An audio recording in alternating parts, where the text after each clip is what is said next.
Our American way of life. Isn't it grand? Peace, freedom, and bacon and eggs. Seems perfect. But what if it's not? Friends, your future may not be as secure as you think. Where will you be when the atomic bombs fall? You can secure your family's future by reserving a spot in a state-of-the-art underground vault from Vault-Tec. That's right, Bob. Act now, and your family can wait out the horrors of nuclear devastation. And Doris, the vault will have all the amenities of your modern-day home, and it's attractive.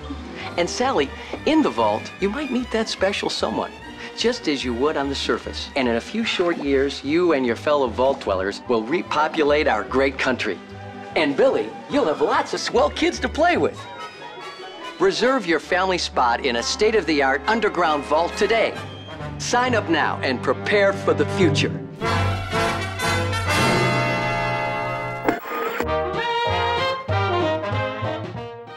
Alright, here's my review for Fallout 3, the Game of the Year edition. This game is developed by Bethesda, the guys behind the Elder Scrolls 4 Oblivion. If you guys have played that, you'll definitely be very at home here. The Game of the Year edition includes all 5 expansions that were eventually released for Fallout 3, which includes Operation Anchorage, The Pit, Broken Steel, Point Lookout, and Mothership Zeta.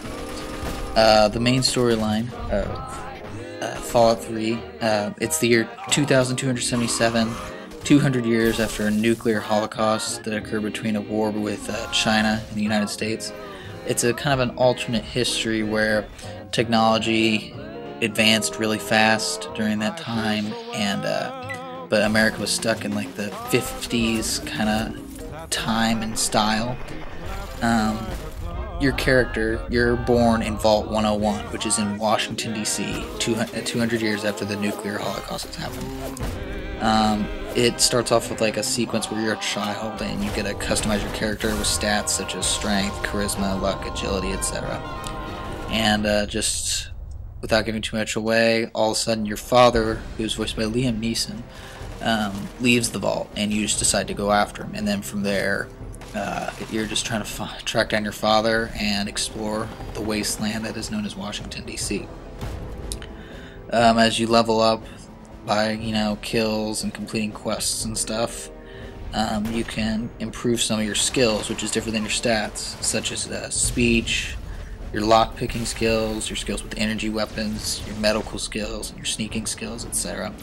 Then you can also equip perks like Bloody Mess, which when you kill your enemies, sometimes they literally just explode in a mess of body parts. Mysterious Stranger, which sometimes just some guy in a trench coat shows up with a .44 revolver and starts helping you out.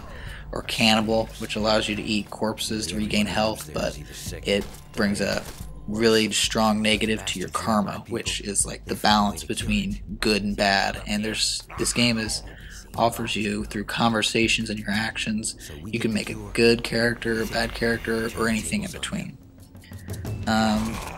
It gives you a huge world of Washington, D.C. to explore, very detailed, like the stuff that you recognize, you know, the Washington Monument, you know, the mall area with the Capitol building, even you can see a portion of the White House, so that's very cool to just explore the world. I got lost in it. You can basically play this game essentially as a first-person shooter or even a third-person shooter and get through most everything with little or no trouble. Or you can play it a little more tactically using the VATS system, which basically allows you to pause the gameplay and then choose to target a specific body part of an enemy, and then it'll give you a hit percentage, how likely it is to hit, and something like that, and then you can deal damage that way. The graphics, this is a game from 2008. They're alright, they haven't aged the best, but it is such a huge game world that I cut them some slack. There's, in just the main game, without the expansion, there are so many side quests for you to do without even touching the main story that you can spend so much time in this game. It's unbelievable. It's really fun. And you can just, without even doing side quests, just running around fighting, you know, giant irradiated scorpions or super mutants or what have you, is just really fun leveling up your character. to go into the 5 expansions a bit briefly. Operation Anchorage is actually a simulation that depicts when the Chinese took Alaska, which is one of the main turning points of the nuclear war. The second one, The Pit, takes you to what used to be Pittsburgh to bring down this dictator who has this evil regime that involves putting tons of people into slavery. It's a really violent place with strange mutants, kind of a creepy vibe sometimes. That's a good one. The third one is called Broken Steel. Without giving too much away, I'll just tell you that this one's probably worth your while, if only because it continues the story of the main game, and it increases your level cap to 30, which is really nice.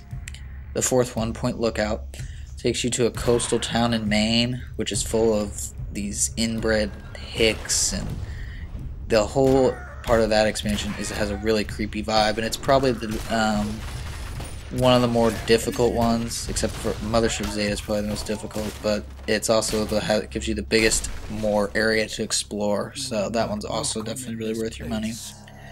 And then the last expansion, Mothership Zeta, basically is really just kind of simple. It involves you being abducted by an alien mothership, and then you're just trying to escape the ship, fighting your way through with some other abductees.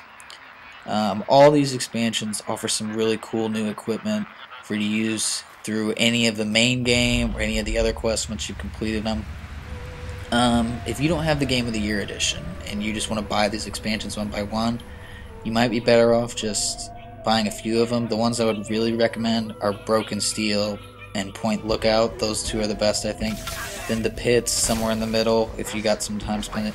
And then Mothership Zeta and Operation Anchorage are really just shooting galleries. So, I mean, if you really like first-person shooting, get those. There's not quite as much story aspect that goes with those two, but if you do get the Game of the Year edition, I think it's still definitely worth your money because all the expansions are still really good.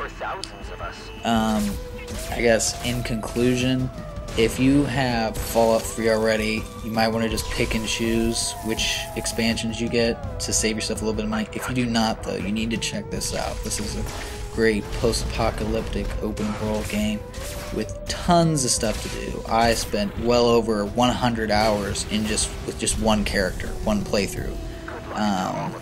I still have a second and a third one going. I haven't gotten back around to finishing them, but really a good game. You owe it to yourself probably to check this out. You guys can rate and subscribe. I'm going to keep doing video game reviews, and thanks for watching.